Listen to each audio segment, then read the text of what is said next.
Hello everyone. The sessions conducted by methods, all the 8 sessions were informative, time-bound and up to mark. I had expected to learn PMTS in a better and efficient manner, and I am very appreciative of methods delivering on that effectively.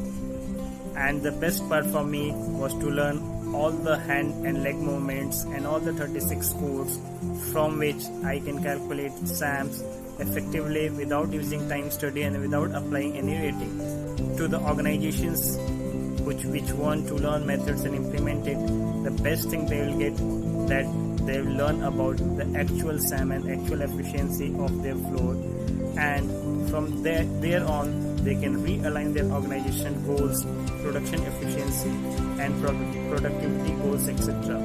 Overall, it's a nice tool, and all the top management, middle management and lower management of the floor should be aware of this.